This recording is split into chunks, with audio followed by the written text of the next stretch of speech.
Pues muchísimas gracias, Arcadio, por venir a Ariadna TV. Gracias a ti por la invitación. Vamos a empezar por tu trayectoria vital, porque yo creo que puede ilustrar muy bien el camino que cualquier occidental en estos mundos, en estos tiempos, ¿no?, de fin de ciclo, cómo encontrar tu propia tradición, la que realmente va a revelar tu naturaleza, ¿no? Entonces tú creo que partes del conocimiento del cristianismo a través de tu incursión como seminarista, luego pasas por el tema del marxismo, incluso clandestino, tienes una experiencia también como antropólogo en África, finalmente también conoces el mundo contemporáneo y tecnologizado con la inteligencia artificial, con tu tesis en Estados Unidos, para llegar a través del Vedanta Advaita primero, creo, un camino espiritual que te lleva a la India, donde encuentras a tu maestro, que lo voy a decir bien, en el Shivaísmo Advaita de Cachemira, no dual, como que es Advaita, con Kamlesh Datta Tripathi. ¿Nos puedes contar un poquito ese viaje? Sí, efectivamente, la vida no es otra cosa, no es otra cosa que un viaje. Hay una definición de la libertad, que es que la libertad es la realización de la necesidad. Es una definición que choca bastante con la de la libre elección. Y efectivamente, nacemos no como seres racionales, que es la visión cartesiana occidental, sino que nacemos como sujeto de distintas necesidades. Comer, beber, y la necesidad suprema de conocimiento, y la necesidad también de la trascendencia. En la medida que realizamos estas necesidades, somos libres, por hacer una introducción. Y por conectar con el shivaísmo, porque en el shivaísmo la clave que desencadena todos los actos en nuestra vida es la emoción y es el deseo. Y si una cosa no te emociona y no la deseas, pues evidentemente te vuelves indiferente. Si la deseas, entonces tratas de conocerla y a partir de ahí pues tratas de convertirla en algo tuyo a través de la acción. O sea que lo que se sigue es la escala de emoción, deseo, conocimiento y acción. En contra quizá de Occidente, de que somos seres racionales y debemos de quitar las emociones, ¿no? Las emociones distorsionan. Claro, entonces estamos en un viaje que está presidido por toda una serie de necesidades. Y claro, y hay una necesidad central, que es la necesidad en el ser humano de conocer quién eres, a dónde vas, qué haces aquí, como ser temporal, que efectivamente ves que naces, mueres, y a partir de aquí, y como buen antropólogo diré también que hay que situarse en qué tribu naces, puesto que no naces en una universalidad, como se pretende decir en Occidente. La universalidad en este sentido no existe. Es decir, aquí, en mi caso, pues nazco en la tribu occidental, que es con lo que empiezo las clases, señores de la tribu occidental. Naces en la tribu occidental y, por lo tanto, la tribu occidental, en fin, como todas las tribus, desde que naces te comunica unos valores desde los que procesas la realidad. De hecho, cuando un antropólogo vamos a una tribu, no nos interesa tanto saber lo que piensa esa tribu, sino desde dónde procesa la realidad para pensar y actuar de esa manera. Entonces nosotros, y esto no es privativo ni de los talibanes ni de los pensamientos más sectarios, desde pequeños nos transmiten unos valores que nosotros nos dicen después que son naturales, no son naturales, son transmitidos y desde ahí procesamos la realidad. El problema en la tribu occidental es que efectivamente te puedes sentir, cuando llegas a una cierta edad, te puedes sentir insatisfecho por estos valores que se te han transmitido. Y a partir de aquí, pues inicias un viaje hacia tratar de llegar a la satisfacción. Pues esto también es clave en el shivaísmo, adquirirla, sobrepasar el deseo y entrar en la satisfacción plena, ¿no? En mi caso es cierto que dentro de la tribu occidental, pues claro, estuve en principio bastante condicionado porque a los 10 años entro en el seminario. Claro, entonces, claro, estoy condicionado por la transmisión de los valores del cristianismo, desde los que voy a procesar la realidad. Mi experiencia en el seminario, que fueron, o sea, primero en un seminario diocesano y después en los Padres Blancos para ir de misionero a África, fueron 8 años. Quizá el balance de la experiencia en esta etapa cristiana, que claro, fue muy profunda, porque claro, desde los 10 años estás alejado del mundo, centrado exclusivamente en el estudio, en la meditación, en fin, con lo cual agradezco los hábitos de estudio y de meditación que adquirí allí, pero el balance es que, es decir, lo que se te transmitía era efectivamente, vamos a hablar de una, no de un dualismo, vamos a hablar de una dualidad armónica. O sea, Dios está allí, tú estás aquí, y, es decir, y la religión, si le damos este nombre, viene de religare, o sea, de ligar lo que parece que está desunido entre Dios y el hombre, porque existe una armonía entre los dos, pero el ser humano no es Dios. Es decir, entonces, claro, lo que se transmitía allí, y esto es más general en la Iglesia católica, porque también está la Iglesia ortodoxa, que está en otra dimensión, lo que se te transmite más es que para alcanzar la armonía con la divinidad, la alcanzas a través de las buenas obras. O sea, la alcanzas a través de tú, que quieres acceder a la santidad haciendo buenas obras, cumpliendo los mandamientos, siendo caritativo, etc. Y al mismo tiempo, es decir, claro, tratando de transformar la sociedad. Claro, el problema es si realmente con este método podías alcanzar una experiencia de la divinidad, o lo que alcanzabas era la experiencia de tu yo, que tu yo querías que fuera santo, con lo cual estabas engordando tu yo. Y realmente, por una parte, eso te llevaba a aproximarte, si cumplías los mandamientos, hacia la divinidad, pero al mismo tiempo te centraba en ti. Yo tengo que alcanzar la santidad, ser santo, ser venerado, reconocido. No hay una experiencia directa de la divinidad. Y yo creo que quizá esto explica el por qué, tanto aquí en Navarra, la ORT, el mismo Partido Comunista, es decir, el mismo trotskismo en el que milité, es decir, cómo se produce una salida de toda una parte de los seminaristas que va directa al ateísmo y va directa al marxismo. ¿Por qué? ¿Por qué hicimos ese salto? ¿Y cómo se entiende después de 8 años de vivencia? Y claro, realmente, claro, el marxismo, ¿por qué atraía? Hombre, porque veíamos que, claro, que si queríamos transformar el mundo, si queríamos hacer buenas obras, etcétera, claro, el marxismo ofrecía efectivamente el estar con la clase proletaria, el estar con los oprimidos, contra los opresores, etcétera, y al mismo tiempo hacía la crítica de que la religión es el opio del pueblo. Es el opio del pueblo, por lo menos este tipo de religión casado con los poderes públicos, etcétera. Con lo cual, claro, aquí se produce un paso, una transición es decir, lo voy a hacer mejor en el marxismo, esto que me han enseñado en la Iglesia.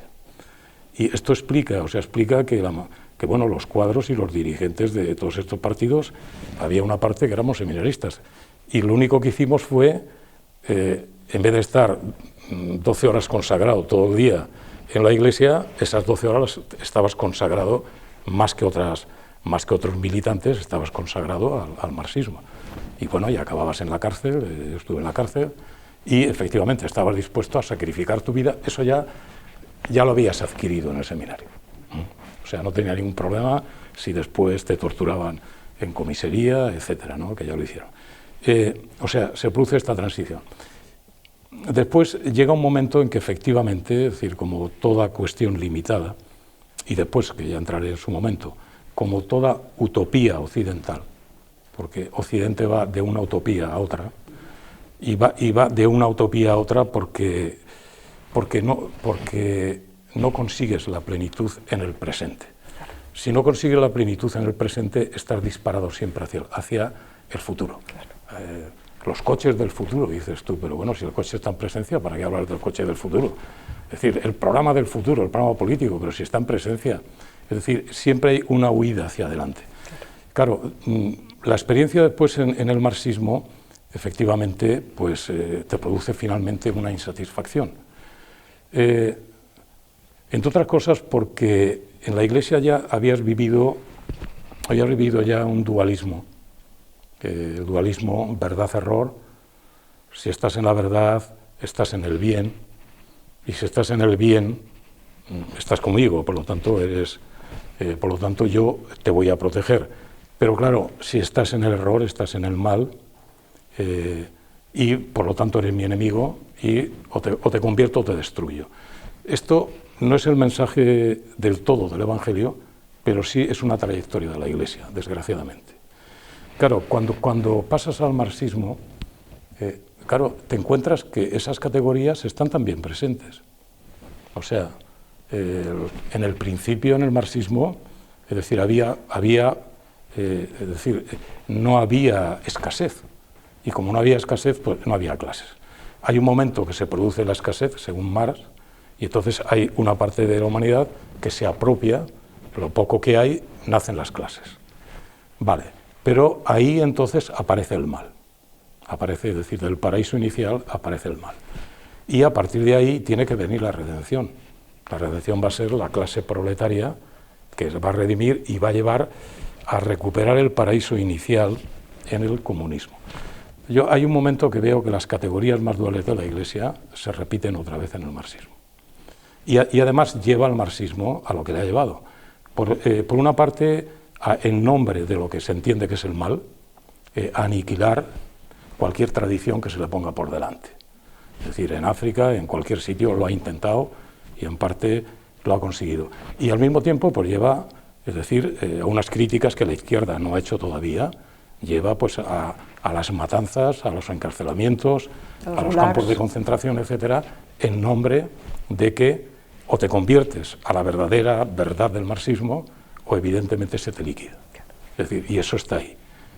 Ya esta izquierda democrática de ahora, en fin, que ya no es tan radical a este nivel, pero las izquierdas no han acabado de hacer ningún tipo de balance de esa dualidad, que está heredada graciosamente de la dualidad religiosa a la que querían combatir. Claro, a partir de ahí yo dejo el marxismo y entonces, bueno, aquí aparece el profesor Ferran Iniesta, que venía de África, historiador, y es decir, tenemos varias, él había estado también en el trotskismo, tenemos varias conversaciones y él entonces ya viene con, en África he vuelto a ver cómo las mayorías están en un pensamiento tradicional, sea del Islam o sea de las tribus. Dice, con lo cual yo estoy haciendo una recuperación de la tradición. Es decir, yo a partir de ahí, es decir, es cuando comienzo, junto con él y con Lluís Botinas, comienzo, digamos, el tránsito, que después lo escribimos en el libro, de Marx a Platón, que es retorno a la tradición occidental. Éramos occidentales y era la tradición que conocíamos. Pero es a través de Platón. Yo, en mi caso, ya no me dirigí hacia la Iglesia. O sea, por mucho que tuve bastante contacto con Raymond Paniker, pero no me acabo de convencer. Es decir, y volví en principio a la Grecia clásica, a Platón, que mal que pese, pues la Iglesia cogió de Platón bastante, o sea, y a partir de ahí fue cuando comencé a dirigirme o comencé a descubrir el pensamiento no dual. O sea, como antropólogo. O sea, hay un momento en que ves que que la tribu occidental, es decir, se caracteriza por su pensamiento dualista radical. Y entonces, claro, es decir, sorpresa, hay culturas no duales. Es decir, hay culturas que procesan la realidad desde categorías que no son verdad-error, bien-mal, amigo-enemigo y te protejo, te destruyo. Es decir, sino que efectivamente, es decir, este yo no soy tú de Occidente, en estas culturas es yo soy el árbol, yo soy tú, yo soy la divinidad. Entonces hay una primera aproximación a partir del Vedanta, claro, con el problema de, después entraremos, de cómo concibe la relación entre Brahma y el mundo, ¿no? Y finalmente, es decir, bueno, esto no es que yo lo encontré, sino recuerdo que en el seminario, hablando con él, tenías el padre espiritual, le dije, pues yo he venido al seminario y recuerdo que me dijo, dice, no, tú no has venido, te ha traído Dios. Bueno, se me quedó la frase. Y es cierto que hay un momento que, bueno, allí, es decir, en la Pompeu Fabra, estaba yo asistiendo dando unas clases, y entonces Óscar Pujol me dice, viene un maestro del Shivaísmo Casimir, que era Datta Kamalesa Tripathi, que además es una de las grandes figuras del teatro no dual y de la danza no dual y del sánscrito en la India, y va a dar una conferencia. Vale la pena que vengas.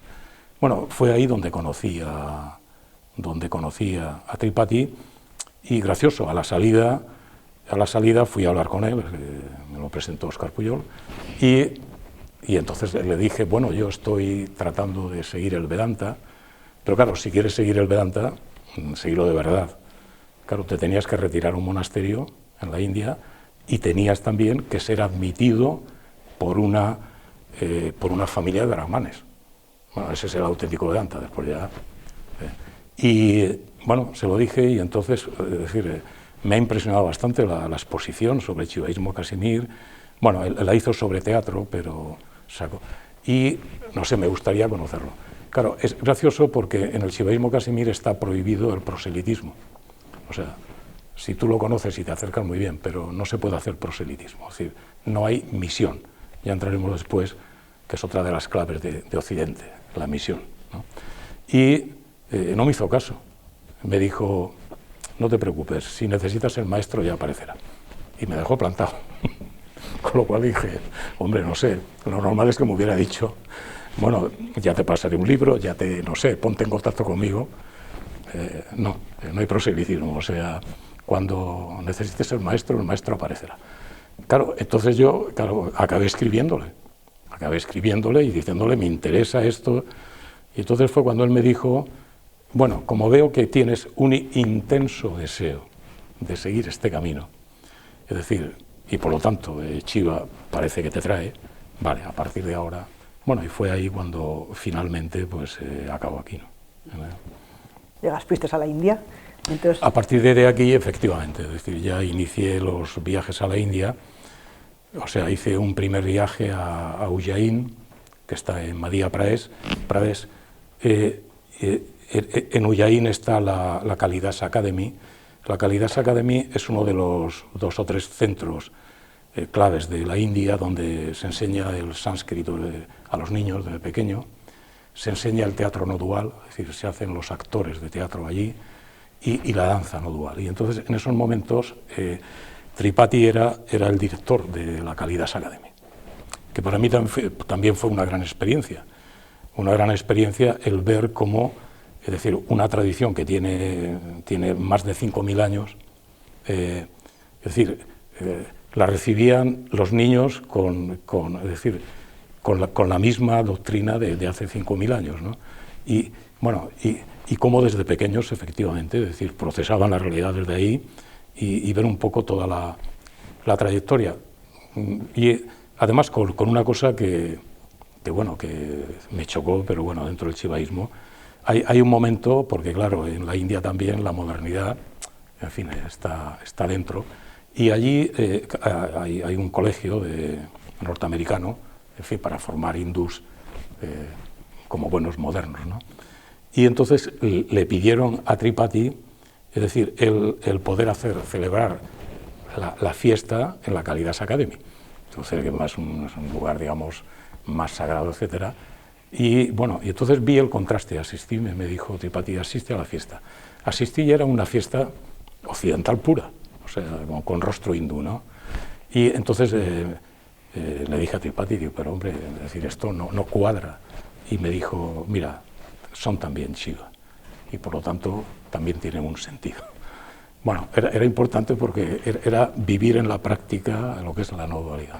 Claro, porque vamos a intentar profundizar en el shivaísmo, viendo que es una lógica no dual. Con ejemplos quizás nos sirve más para poder intentar entender. Cuando decimos que la tradición de la que venimos, occidental, la tribu occidental, mira todo dualísticamente, bueno, malo, verdad, error, ante una situación concreta, de que hay una persona que mata o que roba, ¿cómo lo miraría una lógica no dual? Porque toda tradición y toda doctrina tiene luego una consecución, supongo, una aplicación, una acción en el mundo, ¿no? ¿Cómo se trabaja con lo que nosotros llamamos los malos o los que están errados? ¿Qué es el shivaísmo de Cachemira para ser tan distinto y haberte respondido a lo que no te respondía Occidente? Sí, vamos a ver, para entender esto, la primera cuestión efectivamente es que no existe el mal. Es decir, en el shivaísmo el mal no existe. Existe la ignorancia, no el mal. Por lo tanto, nunca se le puede decir al que viola o al que mata al otro, eres un malvado. Porque en el momento en que dices eres un malvado, vas a por él. Y además, si tú eres un malvado, yo soy bueno. Y ya se establece la categoría y bueno, y esto desgraciadamente a Occidente le está condenando a guerras y a todo en nombre de liquidar la maldad o instaurar la democracia y liquidar la maldad, que son las dictaduras. Es decir, esto, bueno, para entender la cuestión de la ignorancia, ¿qué significa la ignorancia en el shivaísmo Casimir? A ver, en el shivaísmo Casimir, para entender esto, primero, es decir, vamos a describir, o sea, cómo se describe a la divinidad. Porque claro, es clave, o sea, todas las tradiciones, lo fundamental es esto, es que plantean que existe una realidad trascendente. En el caso del shivaísmo, o sea, Shiva, bueno, se dice Shiva, Shiva es es el dador de bienes, es el dador de gracias. Entonces, Shiva, claro, es considerado como la plenitud absoluta, Paran, es considerado también como Anadín, como el ser primordial antes del cual no existe nada, y es el experimentador principal de todo, y Ekan, y es el uno sin segundo, o sea, hasta tal punto que fuera de él no existe el otro, o sea, el otro no existe en ningún sitio. A partir de aquí, o sea, los Shiva Sutras, el primer verso de los Shiva Sutras que condensa todo el shivaísmo, es Chaitanyam Atma, que es que esta Shiva, esta divinidad vibrante, que es autoconciencia de sí misma y que es voluntad, conocimiento y acción, es el sí mismo, es la naturaleza más profunda de todo lo existente. Claro, a partir de aquí, ¿qué quiere decir? Quiere decir que todo lo que existe es la autoconciencia de Shiva que se autodesborda en los universos y se autodesborda en nosotros, se encarna en todos nosotros sin dejar de ser él. Por lo tanto, nuestra naturaleza más profunda, por una parte somos seres temporales, pero nuestra naturaleza más profunda es que somos Shiva. Por lo tanto, como se dice en el Bhagavad Gita, ni hemos nacido ni moriremos. Claro, a partir de aquí, claro, viene lo del divino juego. y es que, claro, Shiva, que es la relación entre Shiva y Shakti, o sea, Shiva es la conciencia suprema, o sea que aquí la divinidad se la define por conciencia, y Shakti es que se está autoconociendo a ella misma. Esa es la acción suprema, el autoconocerse continuamente a ella misma, y ese autoconocimiento se expanda, o sea, es vibración, es latido. Y ese latido, esa vibración interna, esa plenitud, tiende a desbordarse. Se está desbordando continuamente en universos. Lo cual quiere decir que a estos universos que conocemos ahora, pues es decir, en un momento, es decir, serán reabsorbidos y aparecerán nuevos universos. O sea, no hay un juicio final y la destrucción de este mundo, y ahí se acaba la relación de la divinidad con la humanidad, ¿no? Claro, entonces, o sea, esta conciencia vibrante se desborda en todo lo existente, con lo cual, claro, todo lo existente es una solidificación de la conciencia divina. Y como esta conciencia es indivisible, claro, cuando yo toco esta mesa, estoy tocando a la divinidad, te estoy tocando a ti, me estoy tocando a mí, y estoy tocando todo el universo. Digo, hasta dónde llega la no dualidad. Claro, por lo tanto, con relación, claro, al que hace el mal, al que asesina, a esto, la primera cuestión es que es Shiva, y por lo tanto está en plenitud, es la divinidad. Otra cosa es que él no lo sepa, o sea, no lo reconozca. De hecho, todo el camino iniciático aquí no es un camino de liberación, no hay que liberarse de nada. Lo que hay que hacer es reconocer lo que ya eres desde que naces, o sea, que eres la divinidad, que esa es tu verdadera naturaleza, aparte del ser temporal que somos, que también es él. Claro, entonces, aquí viene la otra parte del divino juego, o sea, se desborda en los universos y se desborda de manera no dual. Todo lo que existe es no dual, todo, y todo lo que existe está en plenitud. Pero al mismo tiempo es cierto que juega a ocultarse a él mismo y después a volver a reconocerse. A ocultarse en aquellos seres que tienen conciencia como nosotros. Entonces juega a ocultarse, es decir, algo así como el rey que dice, hombre, voy a disfrazarme de mendigo y voy a salir a... Y entonces todos los que me ven dicen, les digo, soy el rey, y dicen que no, hombre, eres un mendigo. Claro, al disfrazarse de mendigo no pierde su naturaleza de rey. Es decir, porque efectivamente está actuando, es un actor. Claro, es la manera, como se entiende en el shivaísmo, el juego este de que se autooculta a nosotros. Por lo tanto, la ignorancia es él. Él es el que se ignora. Y él es el que después, en nosotros, a través de la tradición del camino iniciático, vuelve a autorreconocerse. Claro, desde estos presupuestos, claro, el que mata, como dice Lasman Yu, el que mata es Shiva. Pero te voy a decir más, el que viola es Shiva. Claro, esto a un occidental... No hay manera de colocarlo. A un cristiano, a uno del Islam. O sea, bueno, esta es la gran diferencia con el resto de tradiciones. Es decir, claro, esto tiene, mirado desde el punto de vista social, ¿no?, tiene la gran ventaja de que cuando tú no tienes la categoría del mal, cuando al que mata, al que viola, etcétera, dices, eres un ignorante, pero además esa ignorancia es la ocultación misma de la divinidad. Claro, fíjate que todas las categorías estas en las que nos han educado, de que hay un pecado original, o tú haces el mal, y cuando se hace el mal se redime en la cárcel, es decir, y eres un malvado ya para toda la vida, etcétera. Es decir, todas estas categorías que llevan efectivamente a una vivencia de insatisfacción y de contracción y el desprecio de una parte de la sociedad. Hombre, es decir, cuando ves una sociedad como la hindú, y la parte shivaíta y advaita que está presidida por esto. Hombre, es decir, claro, es una sociedad más pacífica porque al que mata, efectivamente, no le llama malvado. Estás ignorando tu verdadera naturaleza. Con lo cual, hombre, si el que mata quieres que se transforme y quieres efectivamente que no siga haciendo ese tipo de acciones ignorantes, la mejor manera es tratarle así. Bueno, es gracioso, ¿no? Es gracioso porque, claro, si yo soy tú, yo suelo poner el ejemplo de...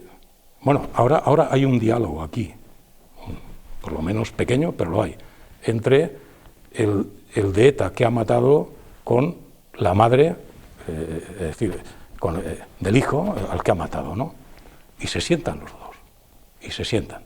Y efectivamente, bueno, va en esta dirección, que es, voy a tratar de entender por qué tú pensabas que era un bien matar en nombre de liberar a Euskadi, ¿no? Entonces voy a tratar de entenderlo. Bueno, le estás quitando la categoría de estos malvados que dice el PP, que se pudran en la cárcel toda la vida, ¿no? Es decir, ¿por qué? Pues son malvados, es el mal, ¿eh?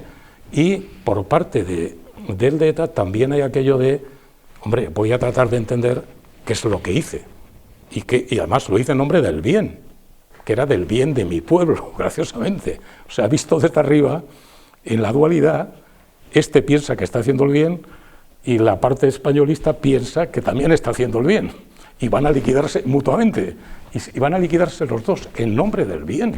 Y dices, Dios mío, pero claro, y entonces hay un esfuerzo por las dos partes de hombre, la madre un momento que en estos diálogos dice, vale, no lo comparto, pero te voy entendiendo. O sea, quizá esto de que eras el malvado, empieza a tratar de entender cómo hiciste esto, ¿no? Claro, y suelo poner también el ejemplo de, claro, la madre de un terrorista o de uno de ETA. Bueno, a ver, es decir, por mucho que esté en contra del terrorismo, o esté en contra de... O sea, ¿qué es lo que pasa? Que finalmente dice, es que soy su madre. ¿Qué quiere decir? Hombre, quiere decir que yo soy tú. Es que él ha sido parte de mí. Entonces, él soy yo también. Entonces, yo tengo, efectivamente, que cargar también con eso. Es decir, yo soy tú. O sea, esto, claro, por eso, es decir, en el shivaísmo se habla de la compasión. Compasión no en el sentido de que te compadezco, que eres un ignorante, sino en el sentido de que compasión viene de compatere, que es que yo padezco conjuntamente contigo la ignorancia, porque esa ignorancia es chiva, y si yo soy tú, yo también formo parte de esa ignorancia. Yo entiendo que una sociedad que se rige por esto es finalmente una sociedad pacífica, porque no va al encontronazo. No hay el bueno y el bueno, que los dos son malos, por según se mire. Es decir, y es gracioso, yo he hecho un artículo sobre esto que comienza diciendo, ahora, es decir, en Occidente se busca una nueva utopía o nuevas utopías para superar la insatisfacción que hay y tal. No hay que buscar nuevas utopías. Existen en presencia culturas no duales que ya están ahí y tienen milenios. Es decir, no hace falta construir más utopías, porque aparte las que se hagan aquí van a ser duales, porque se hacen desde procesar la dualidad en plan dual. Y entonces digo, esas sociedades ya están en presencia, o sea, por lo menos conocerlas, ¿no? Es decir, bueno, esta es la actitud que realmente choca, pero bueno, tiene que ser entendida en este conjunto. Y yo entiendo que, claro, yo cuando expongo esto en la universidad muchos dicen, bueno, ya, pero eso no es una revelación. Digo, claro, nosotros entendemos que es una revelación divina. Bueno, mira, si no es una revelación, si no è vero, è ben trovato. O sea, supongamos que no sea una revelación, pero prefiero una sociedad que se rija de esta manera, que no se rija por el dualismo bien-mal, verdad-error. Entonces, una pregunta para alguien de la tribu de Occidente al que le choca esta concepción de Shiva como violador, ¿no? La primera pregunta que me viene es anterior. Metafísicamente hablando, ¿qué necesidad tiene lo absoluto, la suprema conciencia, de autocontractarse y generar esa autoignorancia? O sea, ¿cuál es, sigo sin entender, el objetivo del juego? A ver, te lo pongo al revés. O sea, el gran problema de todas las tradiciones es qué relación hay entre... Es que el mundo, este mundo es real. Entonces, la gran pregunta de todas las tradiciones es que este mundo que conocemos ahora, porque ha habido antes una edad de plata, una edad de oro, es decir, este mundo que conocemos ahora, sumido en guerras, etcétera, claro, ¿esto qué relación tiene con la divinidad?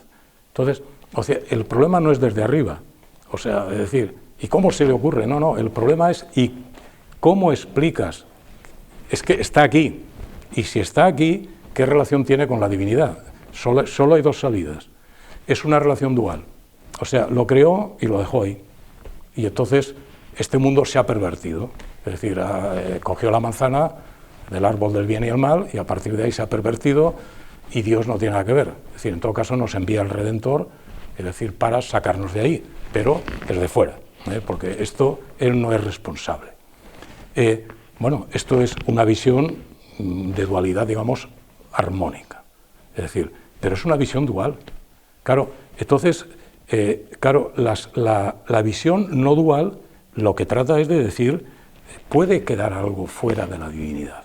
Porque no puedes estar diciendo que la divinidad es omnipotente, es perfecta, es omnisciente y tal, y de pronto se le escapa una parte y se le enfrenta a una parte que es el mal y que es Satán, y se le enfrenta a él, pero ¿en qué quedamos? Pero si todo eso era él, ¿cómo va a haber algo ahí que se le enfrente a él? Y que se le enfrente además con una potencia tal que en ese sentido parece que Dios tiene historia. ¿Por qué? Es decir, tiene el gran problema de cómo la humanidad supera el mal y acaban unos en el paraíso y otros acaban en el infierno. Y dices, pero bueno, esta explicación realmente cuadra con que es omnisciente, omnipotente, que nada se le va, que todo lo que hace lo dirige. Bueno, y aquí viene la explicación no dual.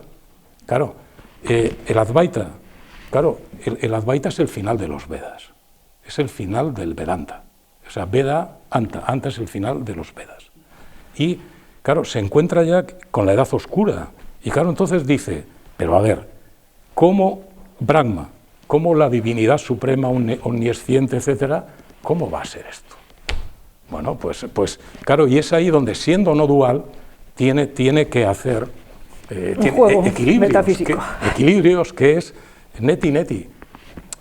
No es Brahma, pero es que está ahí, tengo que dar una explicación y quiero ser no dual. Entonces, claro, es como un sueño, pero es un mal sueño de Brahma. Claro, ya cuando hice lo del mal sueño, ya te recuerda un poco el cristianismo. De hecho, todas las tradiciones que han nacido en esta época, o sea, las tres tradiciones del libro, las tres, normalmente lo que piden es que te alejes de este mundo. O sea, que este mundo no acaba de ser él, incluso en el Islam sufí.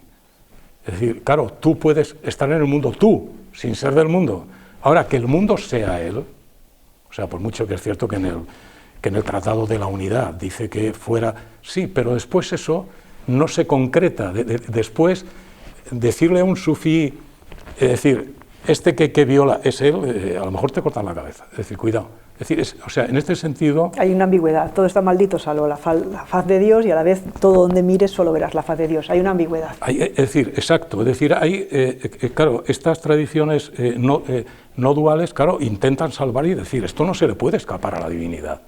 Es decir, si no, la divinidad entonces ni es omnipotente, es decir, ¿vale?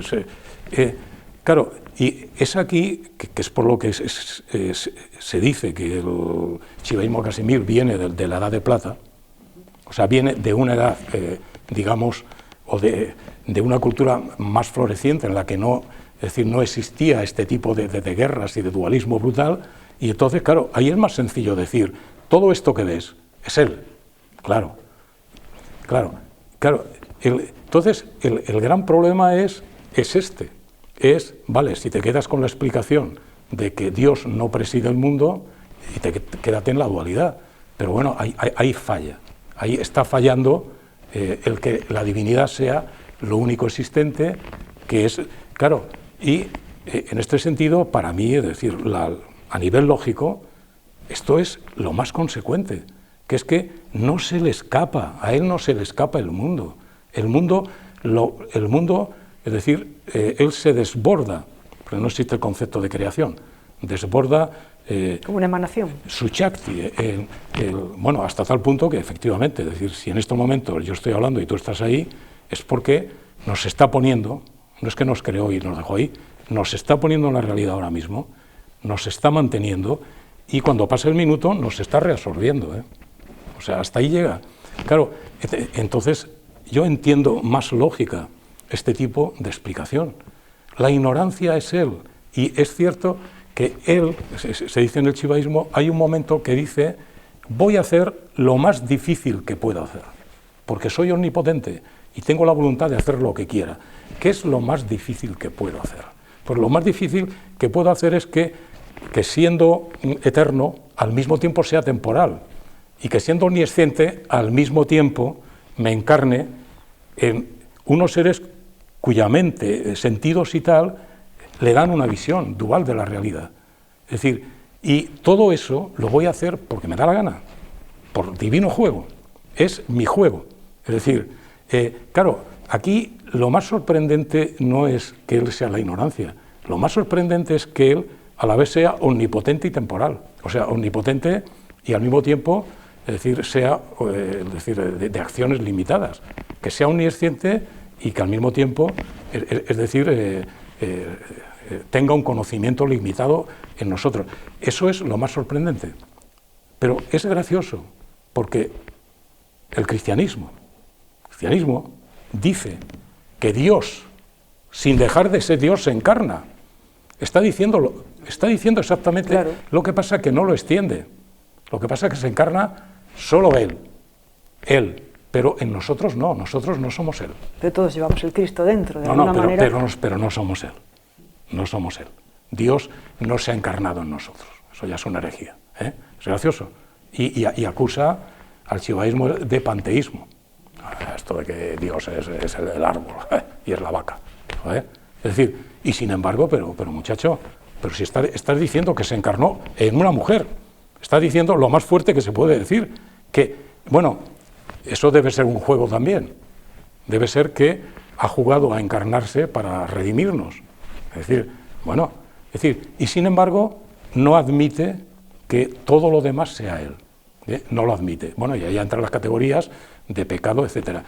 O sea que aquí el gran problema es que el mundo está aquí, el dolor y el sufrimiento y la dualidad está en presencia, ¿y qué relación tiene eso con la divinidad? Yo ciertamente, de todas las tradiciones, es decir, para mí esta es la explicación, digamos, que nos libera de todas las categorías de yo, pecador, yo, el mal, los de enfrente son el mal. Es decir, ¿qué es lo que puede liberar realmente de eso? Bueno, pues sí, es el divino juego, juega a esto, y por lo tanto, todo está en plenitud, y lo que se trata es de reconocer esto. Es decir, claro, dice Las Manjú, claro, el que mata es Él, etcétera, pero nosotros lo vemos, claro, sufrimos. ¿Por qué? Sufrimos porque en la medida en que no nos reconocemos que somos Él, en la medida en que nos contraemos, ¿no? Se dice en el chivaísmo, a nuestro yo temporal. He nacido, voy a morir, a lo mejor tengo cáncer. Es decir, vives con este yo contraído. En la medida que vives ahí, efectivamente, el divino juego lo vives sufriendo. Pero lo sufres ¿por qué? Porque no reconoces tu verdadera naturaleza. Es decir, claro, en la medida en que tú reconozcas que estás en plenitud, claro, es decir, cualquier maestro, Ramana Maharshi o estos, cuando en un momento tienes cáncer, el otro me da igual, o sea, esto, yo recuerdo, el hijo de Tripati, o sea, tenía 8 años y le dije, bueno, a ver, dime, esto que tú eres Shiva, y dice, sí, ¿esto qué ves? Dice, esto es como un abrigo. Es decir, un día lo perderé, yo soy Shiva. Hombre, si desde pequeño realmente eres eso, cualquier cosa que te pase a nivel temporal, es decir, no tiene la incidencia. ¿Por qué? Porque, es decir, tu verdadera naturaleza no es esta contracción en la que vivimos. Hemos nacido, es decir, nos podemos morir mañana, ¿qué le pasará a mi hijo? Es decir, se vive así, desde la dualidad. O sea, incluso desde tradiciones que, como yo no soy Dios, yo me tengo que tragar mi temporalidad, porque nada más que soy esto. Es decir, lo más... Vale, entonces, vamos Shiva se autocontracta, se contracta en cada uno de nosotros. En nosotros hay una dimensión temporal, una ola, y hay un océano por descubrir.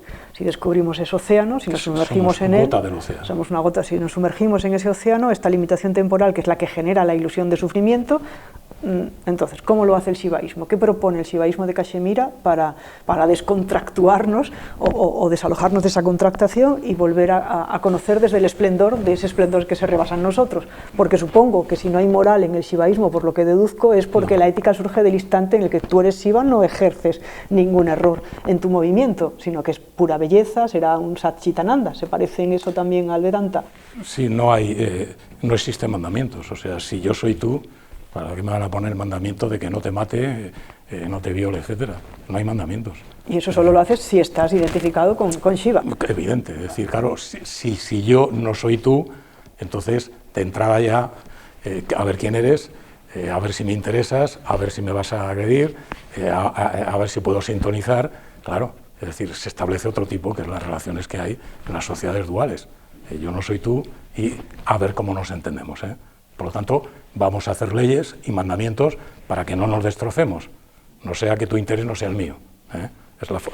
Es el funcionamiento de una sociedad dual. Y por lo tanto, las leyes es la clave de todo, es la Constitución.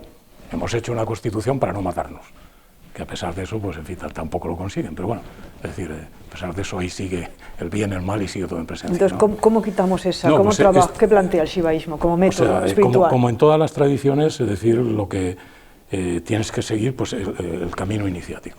O sea, que, es decir, tienes efectivamente que, el camino iniciático tienes que cumplir las tres condiciones del Guru Taja, Shastra Taja y Suataja. Guru Taja, o sea, tienes que tener un maestro, pero un maestro que sea de linaje, no cualquiera que dice, soy maestro, es decir, un maestro de linaje, y que ese linaje en la tradición sea ininterrumpido.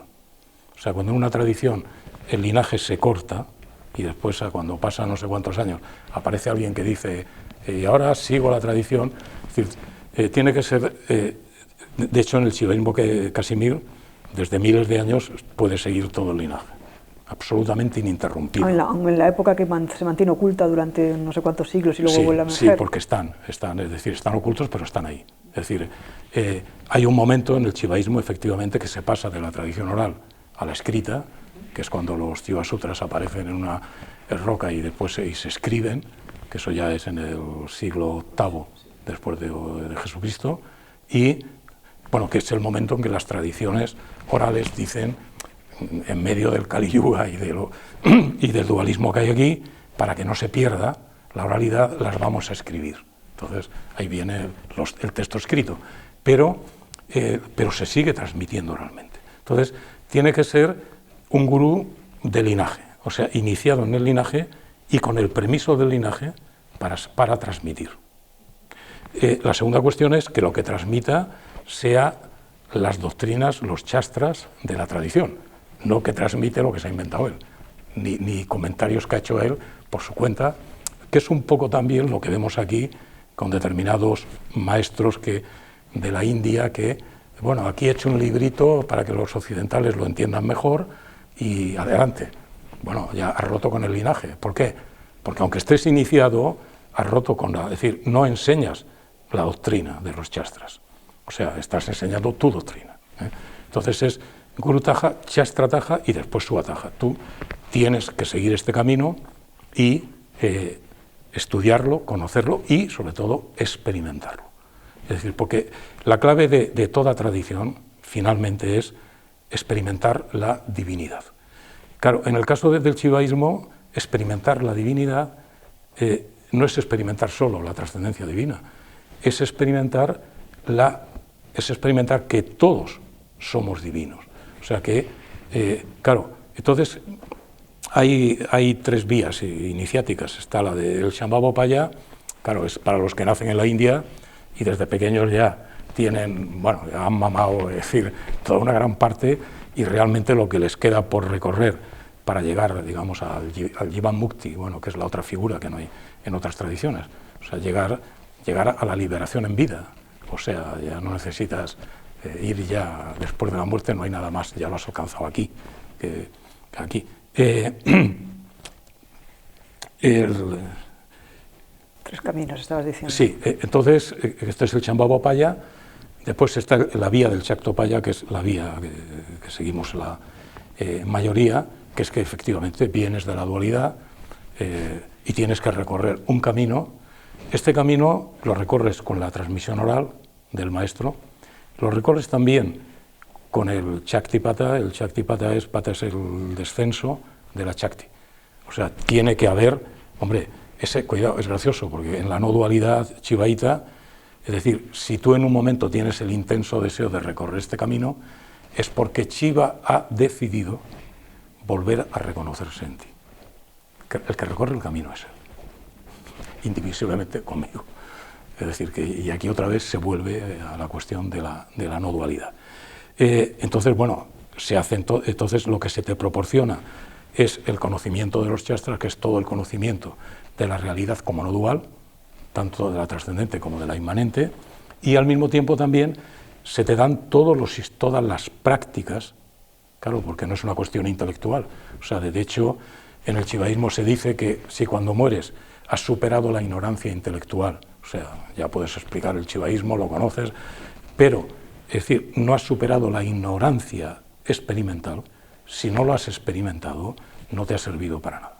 Es decir, entonces se te dan todas las prácticas para que, es decir, efectivamente, para que vayas experimentando la divinidad, tanto en su nivel trascendente, como a diario en cada paso que das. Por ejemplo, por ponerte un ejemplo, es decir,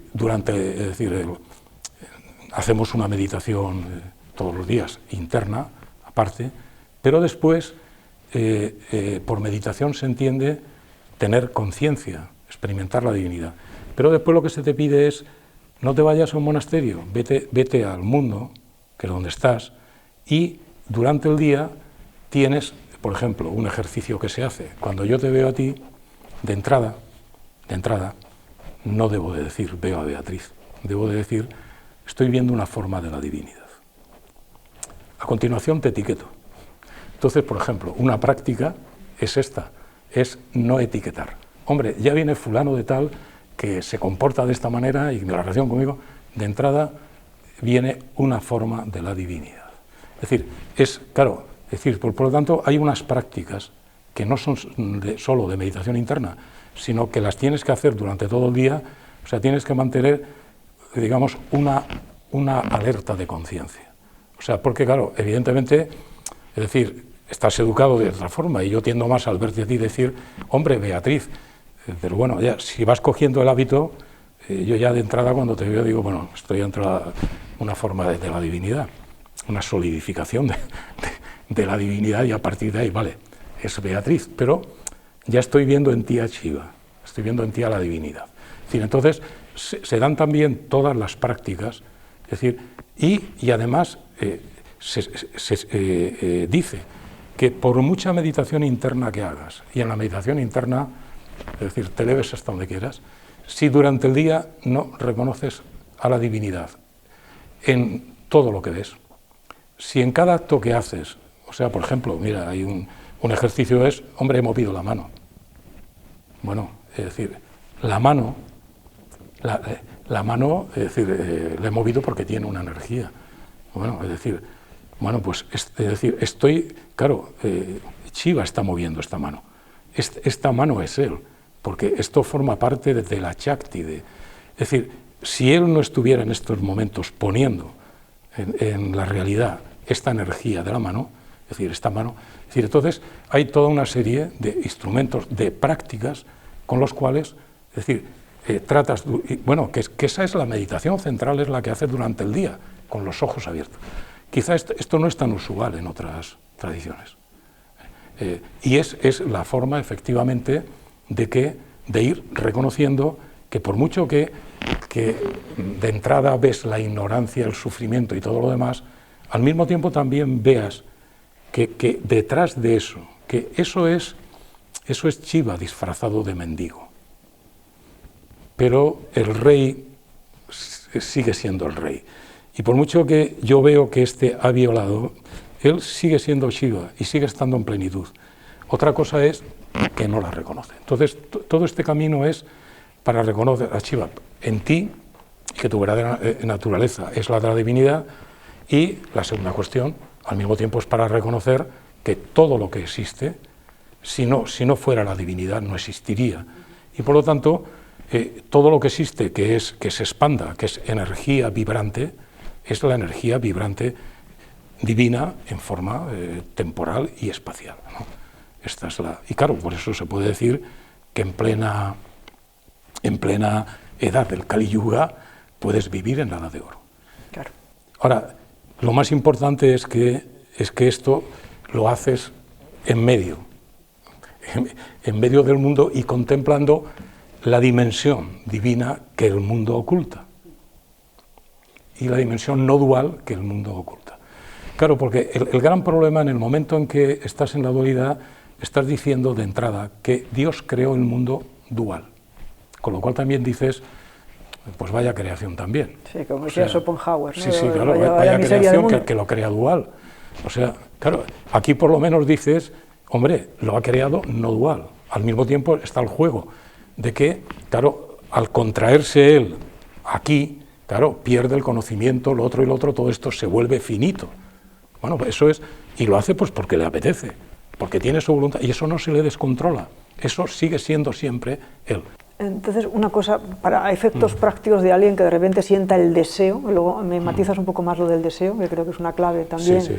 Tiene un deseo de conocerse desde esa autolimitación lo que no es limitado en él. Pero claro, decimos que es una tradición oral con un linaje, pero en Occidente, ¿qué acceso puede tener Occidente realmente? Es decir, si es una tradición de la Edad de Plata, ¿tiene sentido en un Kali Yuga en el que la mayoría de la gente no sé si tiene las aptitudes de discernimiento metafísico ni de virtud? Realmente, ¿cuál es el sentido de que el shivaísmo de Cachemira emerja en esta entrevista, en plena edad de Kali Yuga? Primero, decir, el shivaísmo Casimir está presente en millones y millones y millones en la India. O sea, recordando también una cuestión, en su distinción con el Vedanta, mientras el Vedanta tiene las castas, y el Vedanta, para iniciarte necesitas ser de la familia de los brahmanes, o ser chatrilla, es decir, por lo tanto, es una tradición como el judaísmo, es una tradición para la India, incluido lo de las castas como cuestión social. En el shivaísmo Casimir no hay castas. En el shivaísmo Casimir no hay distinción ni de género, ni de nación, ni de tradición, ni de nada. O sea, es otra cuestión importante porque es una tradición que tiene carácter universal. Bueno, todas las tradiciones son universales en sus contenidos, pero pueden estar dirigidas, bueno, el pueblo judío a un pueblo en concreto. Claro, esto que quizá, esto apenas, el Advaita Vedanta se conoce mucho aquí, en Occidente, porque los ingleses y alemanes con el Advaita Vedanta encontraron una sociedad dividida en castas y dijeron, vale, es una sociedad como las nuestras, también hay castas aquí, la casta industrial, la casta militar, la casta política, ¿cómo que no hay castas aquí? ¿De qué estamos hablando? Es decir, y para entrar en la casta empresarial, pues te las ves, y para entrar en la casta universitaria, yo ya les digo, sois casta en el buen sentido, si no es malo ser casta, ¿qué sois? Me parece que el 3% de la población de España, ¿no? Es decir, y para acceder aquí hay que acceder con grados y con los grados iniciáticos. O sea, pero ¿de qué me estáis hablando? No, es que todos somos iguales, que vamos a ser iguales, ¿qué tontería dices? ¿Y qué pasa porque seamos desiguales? ¿Qué pasa porque yo tenga unos conocimientos que tú no tienes?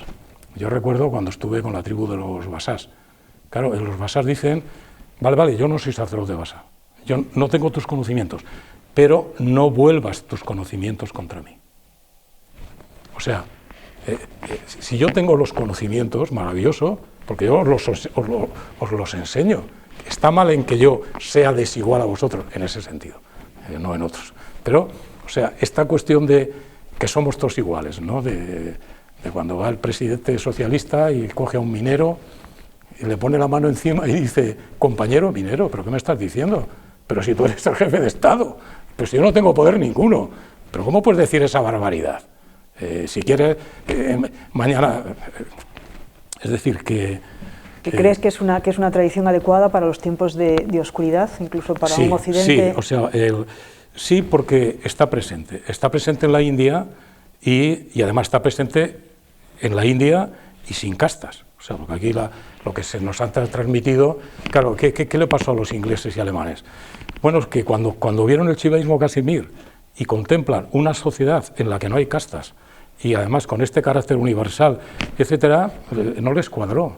De hecho, difundieron el Advaita también porque tiene más similitud con el cristianismo. La huida del mundo, los monasterios, el sacrificio. Aquí a nosotros se nos prohíbe el sacrificio.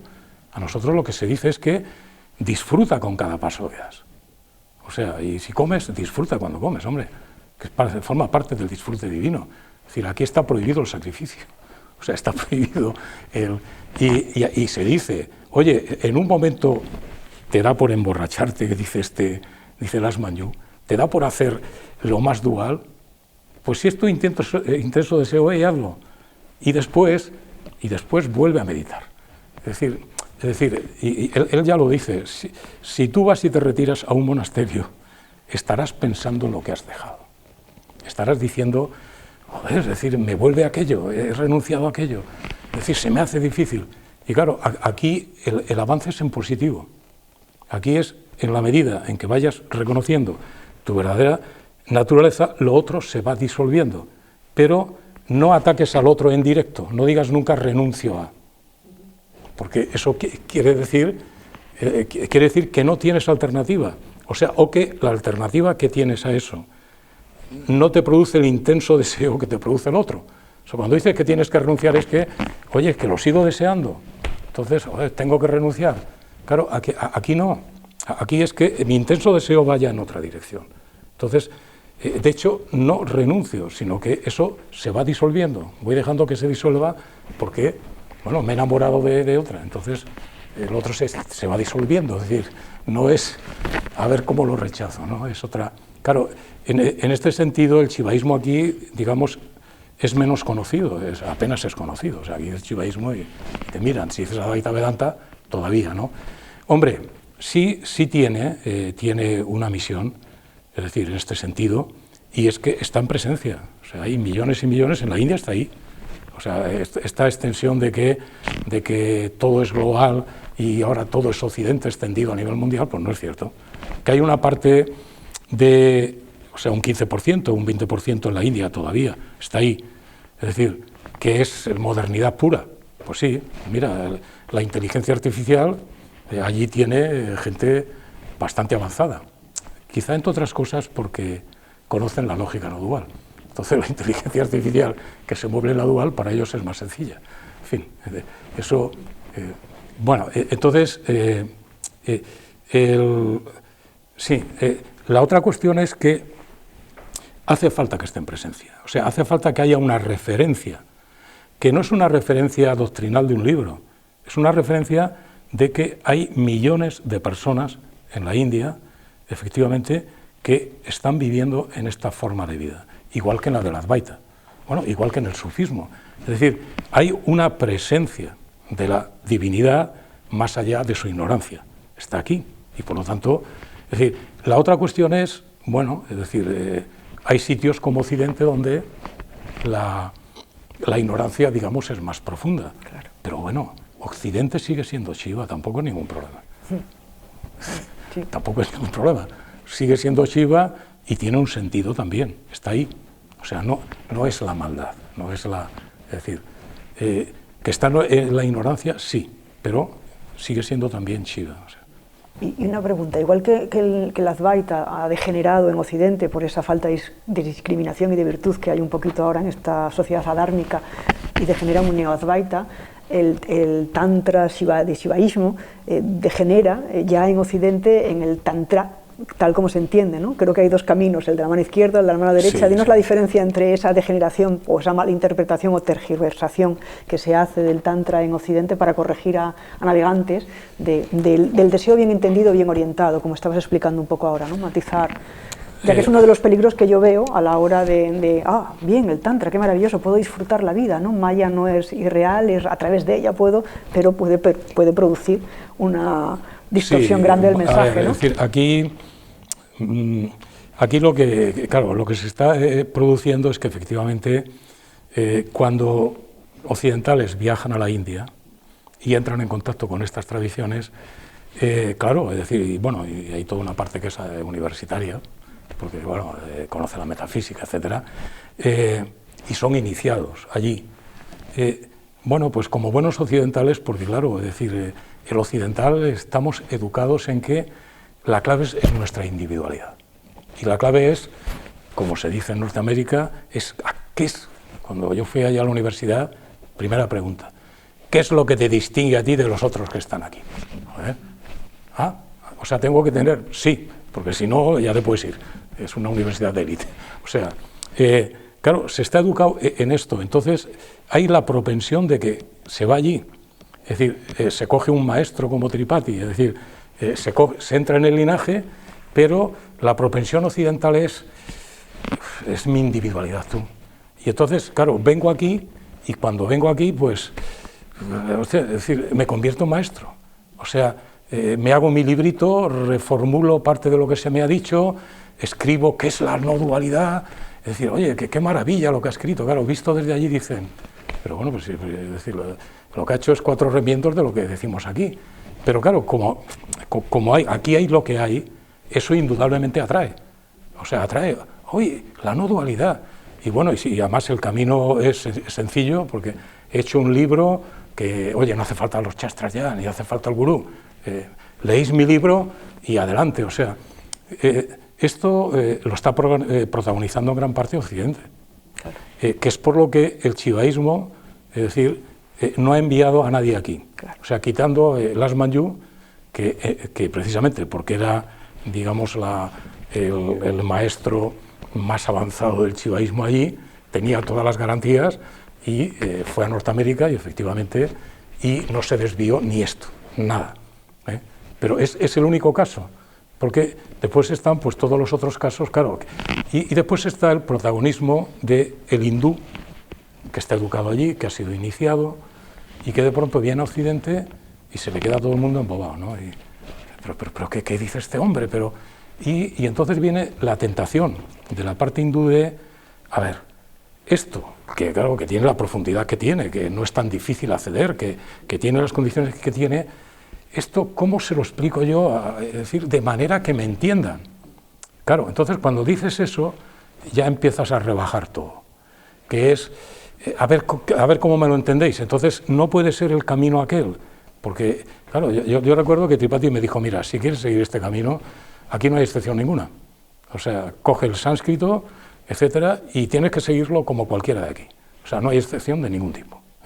Pero claro, aquí entonces el mismo hindú que viene diluye, es decir, para que todo el mundo lo entienda.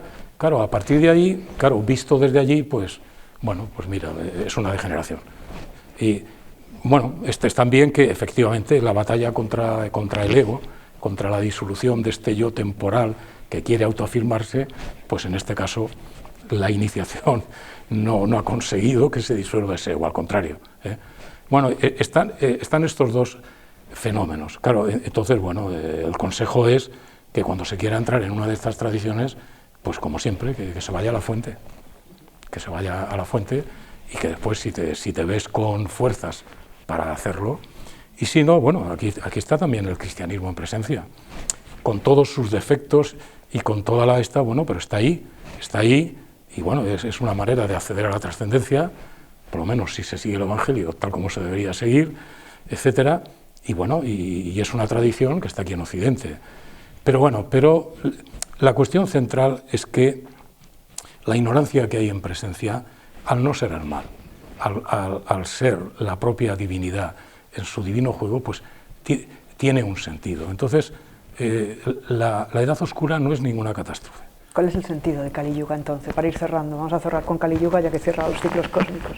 ¿Cuál es el sentido de un Kali Yuga, de una época dármica en la que no se recuerda quiénes somos, el olvido es casi inmenso, la degeneración es inmensa?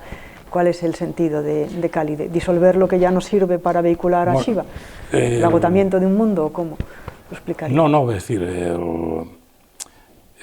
claro, aquí lo que hay, como en todo lo que nace merece morir, y todo lo que nace, pues claro, aquí, es decir, visto desde la India y otras tradiciones, hay una edad de oro, ¿sí? Lo cual coincide más con la divinidad. La divinidad crea esto en forma no dual, por lo tanto, hay una clarividencia en la humanidad. Hay una edad de oro, hay una edad de plata, de bronce, es decir, hay una caída en la ignorancia progresiva, que en el caso del shivaísmo pues tampoco tiene ningún problema.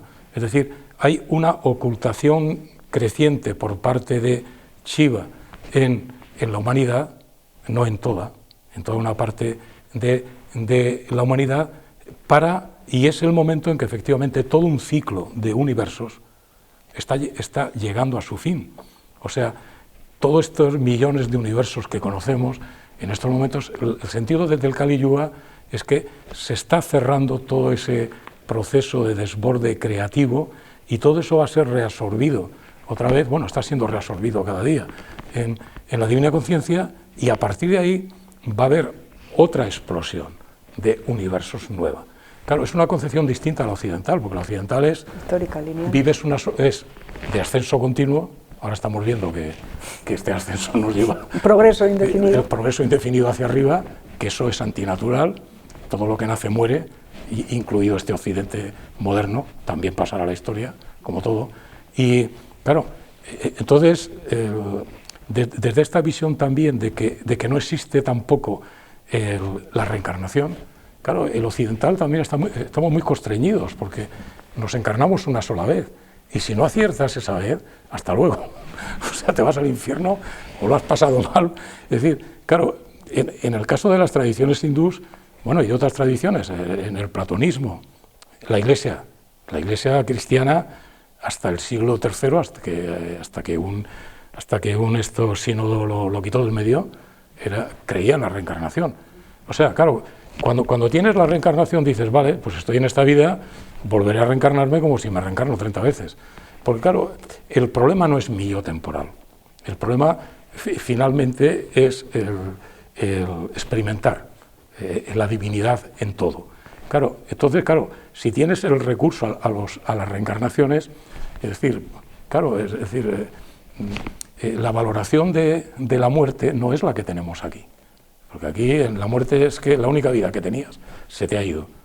En el caso de la reencarnación, bueno, se te ha ido una, ¿vale? Si no has alcanzado, si no te has identificado totalmente con la divinidad, con tu verdadera naturaleza, porque entonces ahí ya eres reabsorbido. Y, bueno, pues no hay problema, es decir, con lo cual también esto de la ignorancia, claro, lo de la ignorancia no hay que centrarlo en esta vida concreta, la ignorancia, estoy aquí, ya, pero es que puedes vivir más vidas. Entonces, dentro de estas tradiciones, esto no preocupa tanto, Bueno, pues en estos momentos, es decir, Shiva se oculta en mí, a él mismo, ¿vale? Pues en la siguiente o en la otra, es decir, claro, es distinto, o sea, la reacción que hay ante la muerte en la India y en otras tradiciones no es la de aquí. La gran catástrofe, se me ha muerto, es decir, es distinta, porque es decir, un cambio de estado. Es un ciclo distinto, lo procesan desde un ciclo mucho más amplio y distinto. Claro, por eso también cuando se juzga esta tradición, que en este sentido quizás es la más radical conocida a nivel no dual, claro, hay que tratar o sea, en esos momentos, digamos, hay que hacer un eludismo, hay que hacer un vacío, hay que decir, vale, ni occidental, ni hasta ahora he llegado hasta aquí, ni nada. O sea, voy a escucharla tal cual, y a ver hasta dónde, es decir, yo siempre que empiezo esto lo digo, en estos momentos entrar como en un vacío, es decir, todo lo que pensáis hasta ahora y tal, ponerlo ahí, en el armario, cerráis la puerta y como si escucharais por primera vez algo. Entonces, porque si a cada cosa que os voy a decir, ahí va, pero si esto a mí me toca aquí, pero esto es decir, estáis desviando la atención. Es como, claro, si estás conociendo un paisaje mejor que otro y ahí va, pues si este algo con relación al otro, pero no, es decir, embébete en el paisaje, a ver hasta dónde el paisaje te emociona o sintonizas con él y después hace la comparación, pero no vayas.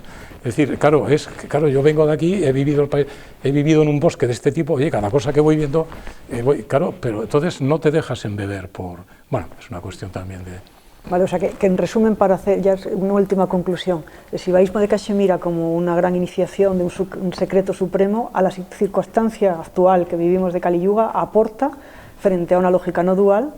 Una lógica dual presenta una posibilidad que es totalmente nueva, que no es nueva, es absolutamente primordial.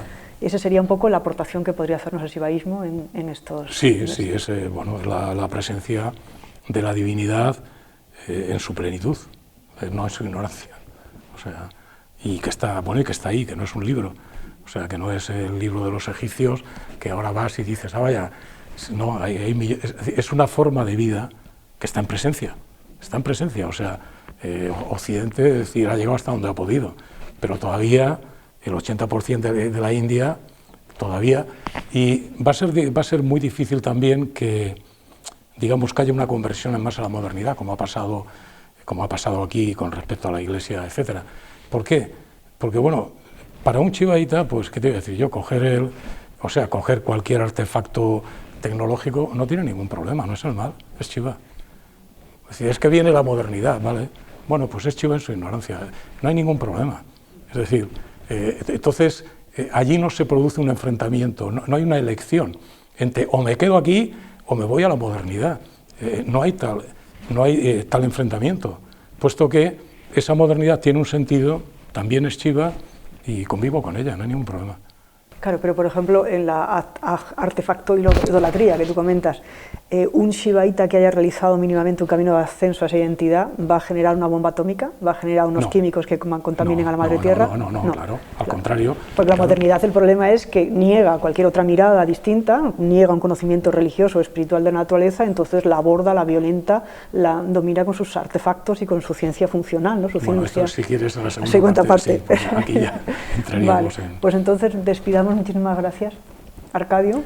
Vale, pues si tiene utilidad, yo sí acabo diciendo que yo no soy maestro, soy nada más que un iniciado, si llevo ya 13 años, pero bueno, me he expresado hasta donde he podido, y como no soy maestro, quizá haya alguna imprecisión o incluso más, o sea, lo dejo ahí también.